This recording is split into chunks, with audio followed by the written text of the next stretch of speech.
Hello friends, बरायबाय बड'ज info official YouTube चेनेलाव दा आसा खालामो गासिबो नोंथांमोना मोजाङैनो दङ। दा आसामनि Gr.III आरो Gr.IV गोदान साख्रिनि बिग आपडेट सफैदों। दा नोंथांमोना लाना फैदों जेराव मिनिमाम क्लास 8 पास जाबानो नोंथांमोना Gr.IV लेभेलनिफ्राय एप्लाइ खालामनो हागोन।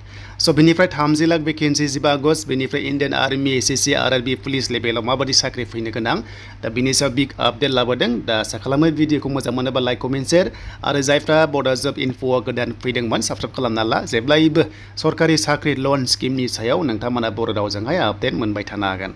दा बिदिब्ला जों एसे गोबाव खालामबा जों डाइरेक्ट थांसै आपडेटखौ नायनोसै जे बे साख्रिया बबेनिफ्राय फैमारदों। दा जोङो फैबाय हजाइ डिस्ट्रिक्टनि अफिशियेल वेबसाइटआव। दा जोङो बेयाव फैनानै अफिशियेल नटिसखौ नायनोसै। बेनो जाबाय डिस्ट्रिक्ट एन्ड सेसन जाजनिफ्राय फैदों अफिशियेल नटिफिकेसना। बे पस्टआ जाबाय पियन लेभेलाव। दा बेखायनो सोर बायदि एप्लाइ खालामनो हायो जों A to Z नायगोन। लिंकआ दङ डिसक्रिप्सनाव। बे लिंकखौ नायनोबा नोंथांमोना माने मोनगोन डिसक्रिप्सनाव। स' बेनिफ्राय पस्टआ जारि कारक होननायावहाय माने 2 दङ। बेनिफ्राय पियनावहाय 3 दङ। दा फार्स्टनि पस्टआ 2 भेकेन्सियाव ग्रेजुवेट जाथारनांगोन नोंथांमोना। बेनिफ्राय नलेज थानांगोन एसामिस लेंगुवेजखौ एबा अफिसियेल लेंगुवेजखौहाय। सेलारिखौ नोंथांमोना राइट साइड खनायाव नायदो। पियन लेभेलाव 3 दङ। बेयाव मिनिमाम क्लास 8 पास। दा बेयाव एप्लाइ खालामबा नोंथांमोननिया मेक्सिमाम HSLC एबा 10 पाससिमल' हागोन। दा बाथ्राया ओरै आरो हायार सेकेन्डारिखौ बेयाव होनाय जायाखै। जुदि नोंथाङा हायार सेकेन्डारि फरायगासिनो दङबा एप्लाइ खालामनो हागोन। स' बेनिफ्राय जारि कारेक्ट पस्टआ आनरिजार्भ दङ। बेनिफ्राय OBCआव 1 दङ। स' बेनिफ्राय पियनाव 2 आनरिजार्भ दङ, 1 OBC दङ। बेयाव नोंथांमोना आनरिजार्भ केटेगरियाव जोंनि बर'फोराबो एप्लाइ खालामनो हायो।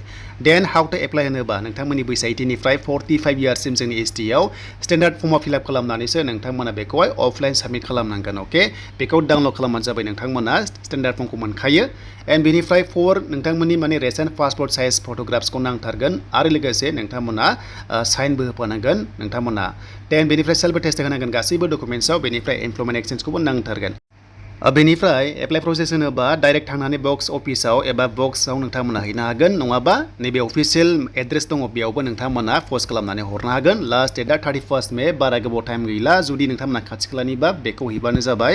एन्ड रेजेक्ट एबा सेलेक्ट लिस्टखौहाय अफिसियेल साइडआव होगोन। इन्टारभिउनि थाखाय नोंथांमोनखौ लिंहरगोन जायफ्रानोखि सेलेक्ट जायो एबा सर्ट लिस्ट जानायफोरखौहाय। स' बेखायनो लिंकआ दङ डिसक्रिप्सनाव। एन्ड नोंथांमोननिखौ मा लागोननो सेलेक्सन प्रसेसआ रिटेन एग्जाम एन्ड नोंथांमोननि अरेल टेस्ट लागोन। बेयाव बुंखादों 10 नाम्बाराव। दा बेनोमोन नोंथांमोननिया। एन्ड नेक्स्टआव आरोबाव साख्रि ओंखारबावदों। जों दानिया नायबावनोसै आलदा पस्टआव। दा फिन खनसेबाव चिफ जुडिसियेल मेजिस्ट्रेटनि आन्डाराव आरो हजाइनिफ्रायनो गोदान साख्रिबाव पियन लेभेलाव जों बेखौ नायनोसै जे नोंथांमोननि भेकेन्सिया बेसेबां दंमारो। दा बे जाबाय अफिसियेल नटिस। दा पस्टआ गासै बेयाव दङ नै नोंथांमोना 6 मोनदों। बेनि गेजेराव आनरिजार्भआव 7 दङ। एसिनि थाखाय 1 दङ। दा सेलारिखौ नायदो। मिनिमाम क्लास 8 पास जाबानो बे पस्टआव हागोन आरो 10 पाससिम नोंथांमोना हागोन एबा HS फेलसिम नोंथांमोना हागोन। माने 10 पासनि सार्टिफिकेटआनो जागोन नाथाय HS पासआ बेयाव हानाय नङा। दानिया Gr.IV बेबादि माखासे सिस्टेम खालामबाय। बेखायनो एरियायाव जायफ्रानोखि डिग्रि पासफोरा Gr.IV मोनदों एसे प्रब्लेम जानो हागौ फिउचार लेभेलाव जुदि भेरिफिकेसन जायोबा। नाथाय इसेबां बेयाव 100% बुंनो हाया। दे बेनिफ्राय नोंथांमोननिया बैसो 18 निफ्राय 45 इयार्ससिम बे पस्टआव STफ्रा एप्लाइ खालामनो हागोन। सेम नोंथांमोननि डकुमेन्ट्सआ बेनो गांब्रै फट'कपिस गासैबो सेल्फ टेस्टेड। बेनिफ्राय एमप्लयमेन्ट एक्सचेन्जखौबो नांथारगोन। दा बे जाबाय नोंथांमोननि एन्ड एड्रेसा बेनो अफिसियेल एड्रेसा। नोंथांमोना जि मोनदों 3 नाम्बाराव बेयावनो हरनांगोन एबा नोंथांमोना नोंथांमोना डाइरेक्ट बक्स अफिसावबो हैनो हागोन। एन्ड बेनिफ्राय स्टेन्डार्ड फर्मआव फिलआप खालामदो। लास्ट डेटआ 21 जुनसिम थागोन। नोंथांमोना जायफ्रानोखि इन्टारेस्टेड दङ Gr.IV साख्रि मावनो एप्लाइ खालामबानो जाबाय। लिंकआ दङ डिसक्रिप्सनाव। गासैबो डिटेल्सखौ नोंथांमोनाहाय मोननो हागोन। स' नेक्स्टआव फैबाय दानिया सेन्ट्रेल लेभेलनि आपडेट। दा बेयाव कंग्रेसआ मोनसे आपडेट होदों। बिथांमोना जुदि सरकाराव फैयोब्ला 15 आगस्टनि एबा 15 आगस्टसिम 30 लाख सरकारि साख्रि होगोन होननानै बिथांमोना बेवहाय आपडेट होदों। दा बेयाव गोबां रोखोमनि थागोन। पुलिस थागोन, बेनिफ्राय SSC थागोन, CRPF थागोन बा गोबां रोखोमनि साख्रि आर्मि थागोन बा गोबां रोखोमनि सिभिल जबबो थागोन। नोंथांमोना माने सरकाराव फैयोब्ला बेखौहाय बिथांमोना होगोन होननानै बुंनाय जादों।